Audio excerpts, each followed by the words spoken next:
Matagal na rin naman nga po mga idol ang nakakalipas mula ng huling naging contender ang San Antonio Spurs sa Western Conference at nakapasok sa playoffs. Kaya gutom nga po ang kanilang mga fans na maging competitive muli ang kanilang team at hindi rin naman nga sila bibiguin ng front office ng San Antonio gayong balak nga po ng kanilang team na maging contender muli sa pangalawang taon na ni Victor Wembanyama. Sa katunayan, isa nga sa mga plano nilang gawin ay makakuha ng isang bagong superstar na maipapartner sa kanya. Yes mga idol, once na nga po na bumukas na ang trade market at free agency sa huling araw ng June, agad nga po silang makikipag-usap para makakuha ng makakatulong kay Wembanyama. Sa ngayon, kabilang sa mga malalarong target nila ay sina Trae Young ng Atlanta Hawks, Darius Garland ng Cleveland Cavaliers at si Mikal Bridges ng Brooklyn Nets. At willing nga silang magsakripisyo ng kanilang mahalagang assets upang makakuha lamang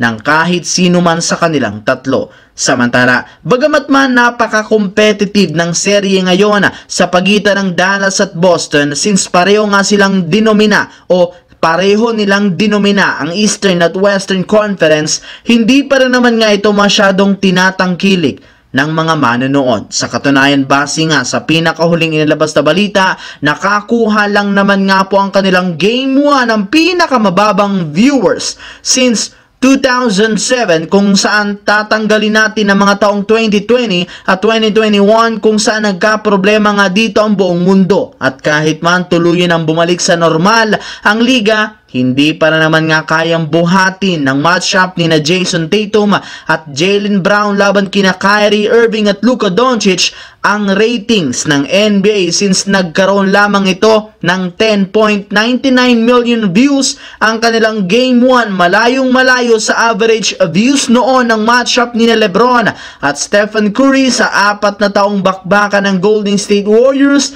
at Cleveland Cavaliers kung saan umabot nga ito ng 19.20 million views. Kaya iba't iba pa rin naman talaga ang rivalry ni na LeBron James at Stephen Curry sa NBA Finals. Dahil nga sa pagkatalo mga idol ng Mavericks noong nakaraan sa Game 1 kontra sa Boston, inaasahang gagawa agad ang adjustment sa kanilang opensa. At yan rin naman ang ginawa agad nila sa simula ng Game 2 matapos maging agresibo ang kanilang mga starter sa ilalim ng basket at hindi na rin naman sila masyadong nagsisettle sa shooting. Bukod nga po dyan, mas pinahigpit na rin naman ang depensa nila.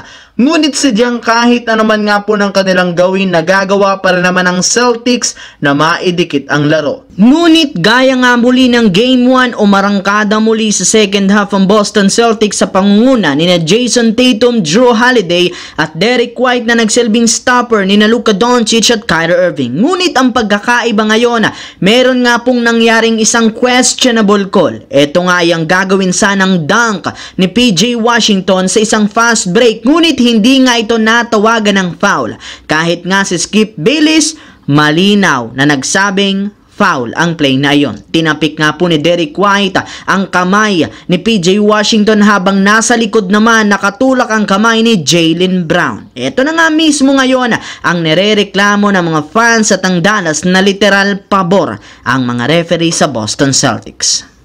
So yun lamang mga idol ang ating bagong video na ating pinag-usapan ngayon dito. Once again, this is your J-Zone TV. Huwag kalimutang mag-like, mag-subscribe, pindutin ang notification bell sa aking channel para lagi kayo maging updated sa mga nangyayari sa NBA. I-follow nyo na ang ating Facebook page, J-Zone TV. Thanks for watching mga idol!